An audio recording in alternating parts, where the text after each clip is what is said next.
That earlier comment that I made about woody debris is probably best in modern sense of the sawmill impact is by this photo of a wrecked fisherman's retreat. This is taken about 1900 here at the mouth of the Columbia River. Here's Cape D, here's the isthmus like Cape D. Here's this immense sandy plain with all sorts of sod debris on it. Here's an anchor of all things. One thing that's interesting about this photograph is its complete absence of beach grass. There's some little plants look like they're surviving here, which tells us one of two things. Either in the wintertime it was completely flooded by tides, or there was no European beach grass. European beach grass was not introduced until later, 50, 60 years after this. And so this is an example of a sandy area of what it would have looked like historically, with one difference. You wouldn't have had the, prior to the sawmills, you wouldn't have had the wood ends and cut lumber scattered around. There's also, and I suspect that this photograph, and I've been looking, trying to figure out where this photograph is actually taken. And originally I thought it was one of the sand islands, but I've concluded it was an immense sandy area that stuck out in front of presentation up here. And it's probably taken somewhere in this area. Here's one of the sand islands right here. I'm just guessing this, but I haven't proved that. I'm going to go back to this other photograph, an image here. By the way, this lithographs such as these were used on nautical charts to give captains an ability to enter a river because it gave them actual landforms to look at. They knew where Cape D was, or here it says Cape Hancock. And there it says, of course, it says locality of the proposed light. This hill here, Chinook Hill, was known for its peculiar nature, peculiar aspect. Now, Lewis and Clark called the point open slope. It had no trees on it. James Swan hiked around in 1851, and he said as it came around Fort Columbia here, it presented this beautiful view, which looked like grass, but on closer inspection was ferns. Okay? So that meant that this whole southwest slope here was barren of trees. There were no trees on it. Well, why might it be barren of trees? Well, the obvious is that it's a southern-facing, well-drained slope next to a Chinook village. And everybody in the anthropological world understands that farming is a common tool used to clear land. And I can't imagine a better place to clear land than that slope because of its southern exposure, warm, and it's well-drained. It's a reasonable slope, and it would produce those cultural food items that Chinook might find useful. That remnant feature stayed as a remnant feature well into the early part of the last century. Here's a 1900 photograph of Fort Columbia. You can see the remnant barren land up here. In fact, when Scarborough settled this area, and even Swan comments about this, and later anecdotal observations are it was a very fine place to raise cattle and cut hay. So it was considered an agricultural enterprise even by the pioneer settlement community.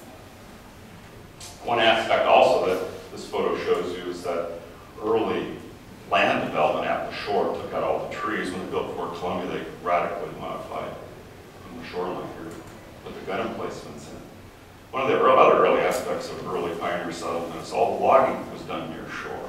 They didn't have roads, they didn't have a lot of railroads yet, and so they cut the trees very near shore. So when you look at old photographs, one of the things you notice is all the trees looked like that are near shore had been cut down. Why? They would drop them in the water, float them away to sawmills. It's pretty easy to do. I went into Google Earth and thought, well, what'd that look like up there?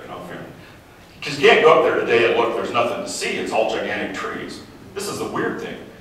If you didn't know that that knoll existed as a barren knoll, and you went up there today, there are spruce trees up there, probably 5 feet, 6 feet in diameter, and you would think, oh, they've been there since time immemorial. Well, that's not true. That place grows spruce trees so well that they've only been there probably 100, 120 years. So they're very young spruce trees, well, not young, they're middle-aged spruce trees growing very fast. But I can see Charles and Gary and Ray's ancestors and Sam's ancestors sitting up here on the top of this knoll having an expansive view of Columbia. Why would have been a fabulous view? Some other interesting attributes of the Columbia relate to the construction of the jetties.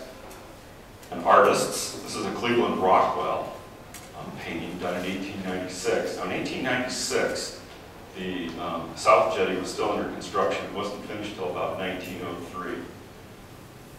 Cleveland Rockwell, this painting hasn't been identified yet. I haven't been able to find out where it was painted, but I like to think it was painted there somewhere in the vicinity of the McGowan Beach, and a little bit down from the McGowan Pier. It makes perfect sense that this is the headland there, Cape Disappointment. Here's a couple of sailing gillnets coming in. The title of this is Fishermen Driven Ashore by a Storm. So if you're out sailing and you have a southern storm come in, that makes this a weather beach. That's also very important for the people living in this area of the coast, because in the wintertime, that area from the bridge to the church is a weather beach. It's called a lee shore. That means if you're in a sailing boat, the wind wants to pound you against the shore, okay?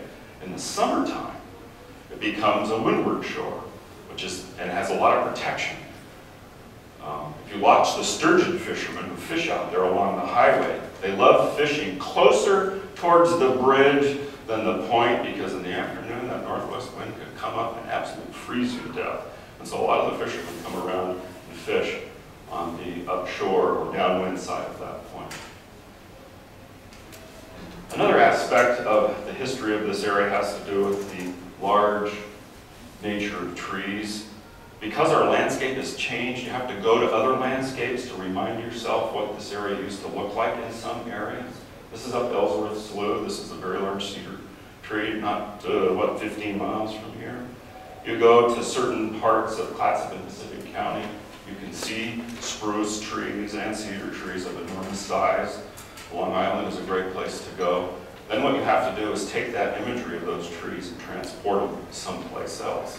Just like you have to do the same thing with trash on the beach. Here's a little cove at Fort Columbia. Collects wood like you would not believe.